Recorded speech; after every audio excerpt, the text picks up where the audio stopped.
জয়া কিছু বলল না, আঙুলে পলিথিন পেঁচিয়ে ওয়াশরুমে চলে গেল। খাওয়ার টেবিলে বসে দেখি জয়া হাত দিয়ে খেতে পারবে না, কারণ কেটেছে তাও ডান হাতটা। রাগটা আরও বেড়ে গেল। দেখলি পাকনামি করতে গিয়ে এখন নিজের হাতে খেতেও পারবি না। জয়া চুপ করে বসে রইল, তাই কোনো উপায় না দেখে নিজেই খাইয়ে দেবো বলে ঠিক করলাম। খাবারটা ওর মুখের কাছে তুলে ধরতেই জয়া আমার দিকে তাকালো। বুঝলাম জয়া কিছু একটা ভাবছে, তাই বললাম, তাকিয়ে থাকবি নাকি খাবিও, কোনটা? জয়া আর কিছু না বলে চুপচাপ খেতে লাগলো। জয়াকে খাইয়ে দিয়ে আমি নিজে খেয়ে নিলাম। তারপর আমি গিয়ে রুমে শুয়ে রইলাম। জয়া এসে আমার পাশে শুয়ে পড়ল। হঠাৎ জয়া বলে উঠল, আন্টির বাসায় না থাকলে অথবা হাতটা না কাটলে তো বুঝতামই না যে আমার স্বামীটা এত কেয়ারিং। পাটাও কেটে নে, তারপর সব জায়গায় না হয় কোলে করে আনা নেওয়া করে দিব। আইডিয়াটা খারাপ না, তবে অন্য কোনো একদিন। থাপ্পড় মাইরা দাঁত ফালাইয়া দিব। আমি মাঝে মাঝে ভাবি যে তোর অন্য কোথাও বিয়ে হলে কি হতো। তোকে এত ভাবতে কে বলেছে? আর এমন একটা কেয়ারিং ছেলে থাকতে খোদা আমার জুটি অন্য কারোর সাথে বাঁধবে, তা হতেই পারে না। বেঁচে গেলি আর কি। যা ভাবিস ভাবতে পারিস, তবে আমাকে ছাড়া অন্য কোনো মেয়ের দিকে নজর দিলে তোর খবর আছে। ঠিক আছে, তবে ফারিয়ার কাজিনটাও কিন্তু কম সুন্দর না, কি বলিস? তারপর হঠাৎ জয়া আস্তে করে একটা চড় দিল, তারপর জড়িয়ে ধরলো। আমি অবাক হয়ে গেলাম জয়ার এমন আচরণে, কারণ সে নিজেই বলেছিল স্বামীর অধিকার যেন না দেখাই, আর সেই এখন। তাই জয়াকে বললাম, ওই তুই কি করতেছিস? চুপচাপ শুয়ে থাক। ছাড় তুই আমাকে, আমার গরম লাগতেছে এখন। আর একটা মেয়ে হয়ে আমাকে এভাবে জড়িয়ে ধরতে তো লজ্জা করে না? এত অ্যাটিটিউড নিতেছিস কেন? মন চাইতেছে তাই এখন ছাড়, আমাকে গরম লাগতেছে। ওকে, আর আসিস আমাকে কিস করতে। লাগবে না তোর কিস। ওই তোর বয়স কত রে, যে এই বয়সে সবকিছু বুঝে নিয়েছিস? তোর থেকে বড় আমি, তাই আজ থেকে সম্মান দিয়ে কথা বলবি। রাখ, তোর অ্যাটিটিউড বের করব আমি। কেন, প্রথম দিনে তুই অ্যাটিটিউড নিয়ে কি বলেছিলি তা মনে নেই? প্রতিশোধ নিচ্ছিস? হুম।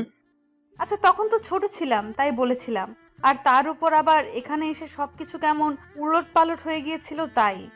তুই বিয়ের দিন রাতে ছোট ছিলি, তার মানে এখন বড় হয়ে গেছিস? না মানে এখন তো বুঝতে শিখেছি সবকিছু, তাই বললাম। আর ভাবিস না আমার খারাপ কোনো নিয়ত আছে। তো কাছে আসছিস কেন? এমনি মন চাইতেছিল তাই। আর আমি তোর মতো খারাপ না। মন চাইতেছিল নাকি সুন্দর ছেলে দেখে জড়িয়ে ধরার চান্স নিতে চাইতেছিলি? তোকে জড়িয়ে ধরতে চাইলে আবার চান্স খোঁজা লাগবে নাকি? তুই তো পুরোটাই আমার। আমাকে ঠকিয়েছিস তুই। না হলে আমার কলেজে কত সুন্দর সুন্দর মেয়ে ছিল, আজ আমি তাদের হয়ে যেতাম। ও হ্যালো, তখন থেকে যে এত বকবক করতেছিস, তা আমি তোর থেকে কম কোন দিয়ে? তার উপরে আবার বয়সও বড়, তো নিজেকে আসমানে ওঠানো বন্ধ কর।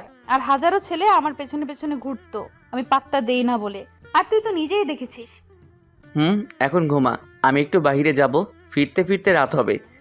কেন, কি করবি বাহিরে গিয়ে? নিশাদদের সাথে দেখা করে আসবো, আর কিছুক্ষণ আড্ডা মেরে আসবো। আমি বাসায় একা থাকবো নাকি? তো কি করবি? আমিও তোর সাথে যাব। আমার একা থাকতে ভালো লাগে না। তাহলে আর যাবই না বাইরে। আর তুই আম্মু আসলে তোকে নিয়ে যাব, এই কয়েকদিন বাসাতেই থাকি। এই তো ভালো কথা বলছিস। এখন ঘুমা, রাতে রান্না গরম করলেই হয়ে যাবে। তারপর আরামে ঘুমিয়ে গেলাম। রাতে খাওয়া দাওয়া করে দুজন গল্প করে ঘুমিয়ে গেলাম। এভাবে চলে গেল দিনগুলো। আম্মু আব্বু দুজনে চলে আসলো বাসায়। তবে এই কয়েকদিনে জয়াকে নিজের হাতে খাইয়ে দিয়েছি, তার উপর আবার ঝগড়া। সব মিলিয়ে ভালোভাবে কেটে গেল দিনগুলো। আম্মু এসে জয়ার হাত কাটা দেখে জয়াকে কতগুলো বকা দিল, আর তার চেয়ে বেশি আমাকে কথা শোনালো। আমি থাকতে কিভাবে হলো এটা, আরও নানা রকম কথা। যাক, অবশেষে নিজের রান্না করে খাওয়ার দিনটা শেষ হলো। পরশু রেজাল্ট দিবে, তারপর আবার বিজি হয়ে যাব ভার্সিটি নিয়ে। বিকেলে নিশাত আর ফারিয়ার সাথে কথা বলে চলে আসলাম। আজকে ফারিয়ার বার্থডে, তাই রাতে ওদের এখানে পার্টি আছে। ফারিয়া বলে দিয়েছে জয়াকে সাথে না নিয়ে গেলে আমাকে নাকি পার্টিতে ঢুকতে দেওয়া হবে না। ভাবলাম এখানে এসে বাহিরে বের হই নাই এখনো, তাই আজকে সারা সন্ধ্যা জয়াকে নিয়ে ঘুরে তারপর পার্টিতে আসব। তারপর বাসায় চলে আসলাম। বাসায় আসতেই দেখি মন খারাপ করে বসে আছে, তাই জিজ্ঞাসা করলাম, কি রে, মন খারাপ করে বসে আছিস কেন? রেজাল্ট যেন কি হয় কে জানে। সারা বছর পড়া ফাঁকি দিয়ে এখন রেজাল্ট নিয়ে চিন্তা করছিস? তোরে বলছে। আচ্ছা চল, আজকে তোকে নিয়ে বাহির থেকে ঘুরে আসি। না, আজকে ভালো লাগতেছে না। চল ঘুরে আসি, মনটা ভালো হয়ে যাব। না রে। বেশি বকবক না করে রেডি হয়ে নে, তাড়াতাড়ি বেরোতে হবে। আমি আর কিছু না বলে ওয়াশরুমে গিয়ে ফ্রেশ হয়ে নিলাম। জয়াকেও কিছুক্ষণের মাঝে রেডি হয়ে নিতে বললাম। জয়া রেডি হওয়ার পর দুজন বেরিয়ে আসলাম বাসার নিচে। আচ্ছা, ঘুরতে কি গাড়িতে যাবি নাকি রিক্সায়? চল রিক্সায় ঘুরে আসি। ওকে, আয়। তারপর একটা রিক্সা নিয়ে ঘুরতে লাগলাম। হঠাৎ জয়া ফুচকার দোকান থেকে থামাতে বলল। মহারানী নাকি ফুচকা খাবে, সে ফুচকা খেতে লাগলো। আমি পাশে দাঁড়িয়ে দেখতে লাগলাম ফুচকার দোকানের জ্বলতে থাকা আলোয় জয়ার মুখটা আরো মায়াবী হয়ে উঠেছে। নিজের ভিতরে কেমন রোমান্টিকতা কাজ করতে লাগলো, তাই অপলক চোখে তাকিয়ে আছি তার দিকে। হঠাৎ জয়া বলে উঠল, ওই কি হয়েছে তোর, এভাবে তাকিয়ে আছিস কেন? না এমনি। আচ্ছা একটা কথা বলিস, শোন। বল। রাস্তায় নিজের বউয়ের দিকে কেউ এভাবে তাকিয়ে থাকে? বোকা কোথাকার। জয়ার কথা শুনে লজ্জা পেয়ে গেলাম, তাই কিছু না বলে মুখ ঘুরিয়ে নিলাম। তারপর জয়াকে নিয়ে একটা পার্কে গেলাম, সেখানে কিছুক্ষণ বসে রইলাম। তারপর জয়াকে বললাম, চল আজকে এক জায়গা থেকে ঘুরে আসি, কোথায় যাবি? গেলেই দেখতে পাবি। তারপর জয়াকে নিয়ে সোজা পার্টিতে যাওয়ার জন্য ফারিয়াদের বাসার সামনে এসে নামলাম। তখনই জয়া বলে উঠল, কিরে, এখানে নিয়ে আসলি কেন? ভিতরে গেলেই দেখতে পাবি। তোর নিয়ত খারাপ নেই তো? মানে কি বলতে চাইতেছিস তুই? আমি অনেক ফিল্মে দেখেছি যে সুন্দরী মেয়েদের ভুলিয়ে ভালিয়ে বন্ধুদের বাসায় নিয়ে তারপর থাপ্পড় খাওয়ার শখ হয়েছে তোর? চুপ করে আয়। এমন কিছু করার চেষ্টা করলে আমি আন্টিকে সব বলে দেব। আচ্ছা, আয়, কি করব সেটা পরে দেখব। তারপর জয়াকে নিয়ে বাসার ভেতরে যেতে লাগলাম। তখনই হঠাৎ প্রিয়া সামনে পড়ল, তাই বললাম, হাই, কি অবস্থা? ভালো। হাই জয়া আপু, হাই। আপনার ভিতরে আসেন।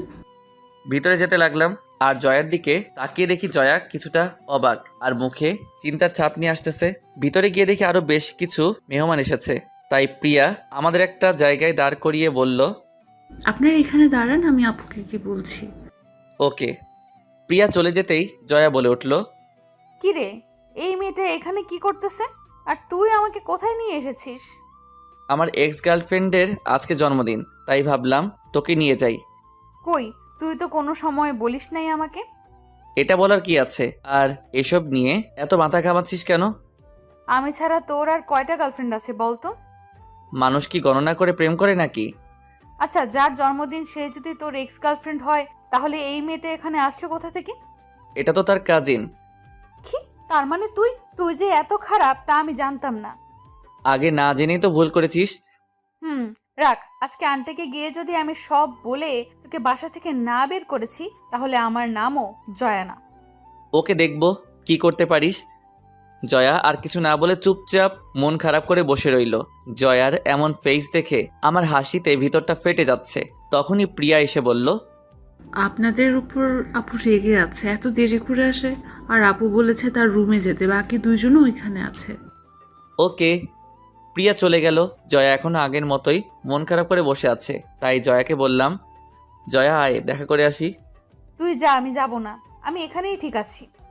ওকে, কিন্তু কেউ যদি ড্রিঙ্ক করে এসে তোকে তুলে নিয়ে যায় তখন আবার আমার দোষ দিবি না। বলেই যখন চলে আসতে যাব তখনই জয়াও আমার পিছন পিছন আসতে লাগলো, তাই বললাম, কি হলো, আমার পিছন পিছন আসতে লাগলি কেন? আমিও দেখব তোর সেই বিশ্ব সুন্দরী এক্স গার্লফ্রেন্ডকে। ওকে, আয়। তারপর জয়াকে নিয়ে ফারিয়ার রুমে গিয়ে ঢুকলাম। ফারিয়ার রুমে সিয়াম আর নিশাতো বসে আছে। তারপর ফারিয়াকে উইশ করলাম। জয়ার দিকে তাকিয়ে দেখি আমার দিকে রাগী লোক নিয়ে তাকিয়ে আছে। আমি ইশারায় জিজ্ঞেস করলাম, কি হয়েছে? জয়া কিছু না বলে নিজের নখ দিয়ে জোরে আমাকে একটা চিমটি কাটলো। ব্যথায় আমি কুকিয়ে উঠলাম। তখনই ফারিয়া বলে উঠল, কিরে, কি হয়েছে রাস? এমন করলি কেন? একটা মশা কামড় দিয়েছে। ও তাই নাকি? তার সাইজ কত বড় হবে? মশাটা দেখতে একেবারে তোর সমান তো হবেই। তোরে বলছে। রাজ, তুই চুপ কর আর জয়াকে জ্বালাস না। এখন শোন, বিয়ার খাবি কেউ? এখন না, পার্টি শেষে। ওকে। তারপর পার্টি শুরু হয়ে গেল। সবকিছু শেষ করতে করতে রাত প্রায় 3টা বেজে যায়। তারপর জয়াকে নিয়ে বাসায় চলে আসি। রাস্তায় জয়া একটা কথাও বলেনি, শুধু চুপ করে বসেছিল। বাসায় এসে ফ্রেশ হয়ে বসতে দেখি জয়া এসে আমার সামনে দাঁড়িয়েছে, তাই জিজ্ঞাসা করলাম, কিছু বলবি? ফারিয়াদের বাসায় ওই মেয়েটা কেন গিয়েছিল? ফারিয়ার কাজিন প্রিয়া।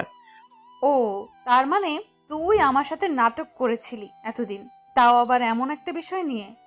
তুই নিজেও তো করেছিস এতদিন, আর আমি একটু করলেই দোষ? কার দোষ এটা দেখে লাভ নেই। আজ থেকে তুই আর আমার সাথে কথা বলবি না। ওকে। জয়াও আর কিছু না বলে লাইট অফ করে পাশে শুয়ে পড়ল। আমি মনে মনে হাসতে লাগলাম জয়ার কথা শুনে। মেয়েটা অল্পতেই রেগে যায়, আর রাগলে যে জয়াকে অনেক কিউট লাগে তা সে নিজেই জানে না। তখনই হঠাৎ করে মনে পড়ে গেল জয়া রাগলে যে 2-3 দিন কথা বলে না, সেই কথাটা। যেই করে হোক এখনই ওর রাগ ভাঙাতে হবে, না হলে সকাল থেকে আর দেখাই পাবো না। তাই কোনো কিছু না বলে আস্তে করে পিছন থেকে জয়াকে জড়িয়ে ধরলাম। জয়া ছুটার চেষ্টা করতে লাগলো, আমিও ছাড়ার পাত্র না। অনেকক্ষণ চেষ্টা করার পর না পেরে অবশেষে বলে উঠল, ছাড় আমাকে। তুই কথা বলতে না করে এখন নিজেই আগে কথা বললি। তোকে ছাড়তে বলছি, ছাড়। ছাড়বো না, আর আমি তো আমার বউকে জড়িয়ে ধরেছি তো। তুই মানুষ ভালো না, তোর সাথে কথা নাই আমার। তুই শুধু আমাকে কষ্ট দিস। আচ্ছা বাদ দে ওইসব, এখন রাগ বাদ দিয়ে ঘুমিয়ে যা। না, তুই আমাকে ছাড়। না, ছাড়বো না। তবে খেয়াল করলাম জয়া এখন আর নিজেকে ছাড়ানোর চেষ্টা করতেছে না, আস্তে আস্তে নিজেকে গুটিয়ে আমার সাথে জড়িয়ে যাচ্ছে। মুখে মুখে বলতেছে ছেড়ে দিতে, আর মনে মনে অন্য কিছু। আমিও কম কিসে। এসব ভাবতে ভাবতে জয়া আবার বলল, ছাড় আমাকে। ওকে, যেমনটা তোর ইচ্ছা। বলেই জয়াকে ছেড়ে দিলাম, আর ভাবতে লাগলাম এখনই হয়তো গালে থাপ্পড় অথবা বুকে কিল পড়া শুরু হবে। ভাবতে না ভাবতেই বুকে কিল পড়া শুরু হয়ে গেল। তাই ভাব নিয়ে জিজ্ঞাসা করলাম, কি হলো, মারতেছিস কেন? তুই আমাকে ছেড়ে দিলি কেন? তুই নিজেই তো বলতেছিলি ছাড়তে, তাই ছেড়ে দিয়েছি। বললেই ছেড়ে দিবি? কিছুক্ষণ ধরে রাখতে পারলি না? লে, এটা তো অন্যায় হচ্ছে আমার সাথে। চুপ শয়তান। বলেই জয়া মারার গতিটা আরেকটু বাড়িয়ে দিল। অবশেষে উপায় না পেয়ে আবার জড়িয়ে ধরলাম। জয়াও এবার চুপ হয়ে গেল, আর নিজেকে আমার আয়ত্তে নিয়ে আসলো, নিজেকে ঘিরে ফেললো আমাকে দিয়ে। এভাবে দুজন চুপচাপ অনেকক্ষণ শুয়ে রইলাম। কিছুক্ষণ পর জয়া আমার চুলে হাত বুলিয়ে দিয়ে বলে উঠল, রাজ, তোকে একটা কথা বলি। বল। রাজ, তোকে জড়িয়ে ধরতে দিয়েছি বলে তুই এবার ফায়দা উঠাবি না প্লিজ। আমাদের বয়স এখনো হয় নাই। তা তুই বড় হবি কবে? মানে তোর বয়স হবে কবে? 1 বছর পরে আমি নিজেই তোর কাছে যাব। তার আগে আমাকে নিয়ে উল্টাপাল্টা চিন্তা করলে খবর আছে। বুঝলাম। এবার তোকে একটা ছোট্ট স্টোরি শোনাই। আচ্ছা বল। একটা ছেলে ছিল, অনেক বোকা, মানে সহজ সরল আর কি। তো ছেলেটার বউ তাকে অপছন্দ করতো সে বোকা বলে। তাই সে তাকে কষ্ট দেওয়ার জন্য কি করতো জানিস? কি? ছেলেটার বউটা প্রতিদিন ভালো ভালো রান্না করতো। তারপর ছেলেটাকে বলতো, একটু মুখে নিয়ে দেখো তো কেমন হয়েছে। আচ্ছা তারপর? তারপর আর কি, একটু খেয়ে দেখার পর মেয়েটা ছেলেটাকে রুমে পাঠিয়ে দিত। বলতো এগুলো নাকি খাওয়ার বয়স ছেলেটার হয় নাই এখনো। মেয়েটা তো খুব খারাপ। বলতে গিয়েও থেমে গেল জয়া। জয়া কিছুক্ষণ ভেবে আবার বলে উঠল, ওই, তুই কি আমাকে এতগুলো কথা বললি? না, আমি তো তোকে একটা স্টোরি শোনালাম মাত্র। তাতে যদি তুই নিজের আচরণের মিল পেয়ে যাস, তাতে আমি কি করতে পারি? চুপ শয়তান, ঘুমা এখন, বেশি বকবক না করে। ওকে, কিন্তু এটা বল তাহলে জড়িয়ে ধরতে বললি কেন? সত্যি বলবো? মিথ্যা বলে তোর কপালে খারাপ আছে বলে দিলাম। ওকে, আসলে আমার কোলবালিশ জড়িয়ে ধরে ঘুমানোর অভ্যাস, তাই তোকে জড়িয়ে ধরতে বলেছি। না হলে ঘুম ভালো হয় না আমার, তাই তোকে জড়িয়ে ধরে রাখতে বলেছি। জয়ার কথা শুনে আমি হা করে তাকিয়ে আছি। কি বলবো? শয়তান নিতে তাহলে এই কারণে আমাকে জড়িয়ে ধরতে বলল? আমি চুপ দেখে জয়া বলে উঠল, কিরে চুপ হয়ে গেলি কেন? কোলবালিশ কি কথা বলতে পারে? হালকা হেসে আমাকে জড়িয়ে ধরে শুয়ে রইল। তখনই আমি জয়াকে বললাম, আচ্ছা জয়া, একটা কথা বলো তো। কি কথা বল? আচ্ছা, ওই যে ছেলেটা তোর আর আমার নামে গ্রামে ওই কথাটা ছড়িয়েছিল, ওই ছেলেটা তো জানতো না তোকে দেখতে লোকজন আসতেছে, তাহলে সে জানলো কিভাবে? আমি বলেছিলাম তাকে। ও, তার মানে তোর কথাই ওই ছেলেটা এসব কথা ছড়িয়েছিল। কারণ ওরা যখন বলেছে আগামী 1 সপ্তাহে আবার এসে এঙ্গেজমেন্ট করে যাবে, তখনই মাথায় প্ল্যান আসে। আর ফয়সালকে ফোন দিয়ে বলি হেল্প করতে, আর ফয়সালও রাজি হয়ে যায়। জয়ার কথা শুনে আমি থ হয়ে ভাবতে থাকি, মেয়েটার মাথায় যে এত বুদ্ধি তা কেউ দেখলে বলতেই পারবে না। আমাকে চুপ দেখে জয়া বলে উঠল, কিরে চুপ করে গেলি কেন? কিছু না, ঘুমা তুই, আমার ঘুম পেয়ে গেছে। জয়াও আর কিছু না বলে চুপচাপ শুয়ে রইল, আর আমিও কথাগুলো ভাবতে ভাবতে ঘুমিয়ে গেলাম। 2 দিন পর আমাদের রেজাল্ট বাহির হয়। সিয়াম, নিশাত, ফারিয়া সহ সবাই রেজাল্ট ভালো করলাম, আর আমাদের সবার থেকে ভালো রেজাল্ট হলো জয়ার। 2 দিন পর রাতে সবাইকে আমাদের বাসায় আসতে বলে দিলাম। সন্ধ্যায় সবাই বাসায় চলে আসলো। সবাই খাওয়া দাওয়া করবো একসাথে। রাতে আব্বু আম্মু সহ সবাই খেতে বসলো। নিশাত সহ সবাই এখানেই উপস্থিত। রাজ, কি ঠিক করলি? তুই কোথায় ভর্তি হবি? সবাই এক ভার্সিটিতেই ভর্তি হব। তাহলে জয়াকেও তোদের সাথে ভর্তি করে দিব। কি বলো, জয়া আমাদের সাথে ভর্তি হয়ে কি করবে? জয়াকে অন্য কোথাও ভর্তি করাও। কেন? দেখ, মেয়েটা একা একা কিভাবে চলাফেরা করবে। আর শহরেও তো মেয়েটা নতুন। আন্টি তো ঠিকই বলেছে, জয়া কেন অন্য কোথাও ভর্তি হবে? আর এমনিতেও তোদের সাথে ঝগড়া করে পেরে উঠি না, জয়া থাকলে আমার দল ভারী হবে। আন্টি, জয়া আমাদের সাথেই ভর্তি হবে, আপনি চিন্তা করিয়েন না। আমিও সহমত। ওকে সবাই রাজি থাকলে আমার কোনো অসুবিধা নেই। জয়া কিছু না বলে চুপচাপ খেতে লাগলো আর আমার পায়ে পা দিয়ে রাখলো টেবিলের নিচে। কয়েকদিন পর সবাই গিয়ে ভর্তি হয়ে আসলাম। জয়াও আমাদের সাথেই ভর্তি হয়েছে আর তাতে ফারিয়া অনেক খুশি, কারণ তার মহিলা টিম ভারী হয়েছে। আবার এভাবে কাটতে লাগলো দিন। জয়াও অনেক খুশি। বাসায় এসে যে সময়টা থাকে সেই সময়টা আম্মুকে রান্নার কাজে হেল্প করে। রাতে আমাকে জড়িয়ে ধরে ঘুমানো, সকালে আমার ডাকে ঘুম ভাঙে জয়ার। তারপর আবার সে রেডি হয়ে ভার্সিটি। এইভাবে চলতে লাগলো দিনগুলো। এভাবে সত্যি 1 বছর চলে গেল। ভার্সিটিতে প্রথম সেমিস্টারে পরীক্ষা দেওয়া হয়ে গেলে কয়েকদিন ভার্সিটি বন্ধ পেলাম। বিকেলে ঘুমাচ্ছিলাম, তখনই মাথার চুলগুলোতে কেউ হাত দেওয়ায় ঘুমটা ভেঙে যায়। তাকিয়ে দেখি জয়া বসে বসে চুলে হাত বুলিয়ে দিচ্ছে। তাই আমি জিজ্ঞেস করলাম জয়াকে, কি রে, এখানে বসে আছিস কেন? জয়া কিছু না বলে জড়িয়ে ধরে শুয়ে পড়ল। আমিও কিছু না বলে জয়াকে জড়িয়ে ধরে শুয়ে রইলাম। রাতে খাওয়া দাওয়া শেষ করে কিছুক্ষণ টিভি দেখে রুমে আসলাম। রুমে এসে দেখি জয়া দাঁড়িয়ে আছে নীল রঙের শাড়ি পরে। জয়াকে শাড়ি পরতে দেখে আমি রীতিমতো হতবাক। আমি জয়ার কাছে গেলাম, কি রে আজকে হঠাৎ শাড়ি? এমনি ভালো লাগতেছিল না তাই। জয়ার পুরো শরীরের দিকে তাকিয়ে দেখি পুরো এক নীল পরি আমার সামনে দাঁড়িয়ে। ওর দুধে আলতা গায়ের রঙে নীল শাড়ি, যেন পুরো টাসকি খেয়ে বসে গেলাম। তখন জয়া বলে উঠল, কি রে, এইভাবে বসে গেলি কেন? দেখ প্লিজ শাড়িটা পাল্টে আয় তুই, কেন? না হলে কি করতে কি করে ফেলি তার নিজেও বলতে পারি না। কি করবি শুনি? বলেই জয়া আমার সামনে এসে দাঁড়ালো। আমি ওর নাভির দিকে তাকিয়ে রইলাম। আমি কি ভেবে যেন নজরটা নামিয়ে নিলাম। তখন জয়া বলে উঠল, কি রে, তুই নজর নামিয়ে ফেললি কেন? যেখান থেকে নজর নামিয়েছিলি সেখানে তাকা বলছি। এবার আরও অবাক হয়ে জয়ার দিকে তাকালাম। জয়া মুচকি হাসলো। আমি জয়ার কোমর জড়িয়ে ধরলাম। জয়ার পেটে একটা কিস করতেই জয়া কেঁপে উঠল। তারপর জয়া আমার কোলে বসে গেল। আমি বললাম, বিয়ের 1.5 বছর পর বাসরাত করতেছি, এটার ইতিহাস হওয়া দরকার। তো কি হয়েছে, আমাকে বড় হওয়ার জন্য সময় লাগবে, তা নিয়েছিলাম আমি। ও তাই নাকি? তা আর কিছু বলতে দিল না। বলা শেষ করার আগেই জয়া আমাদের 4 ঠোঁট এক করে দিল। আমি ওর কাণ্ড দেখে হা করে দেখছিলাম জয়াকে। তারপর আর কিছু বলার নেই, আর কিছু বললে বেশি হয়ে যাবে, তাই গল্পটা এখান পর্যন্তই থাক।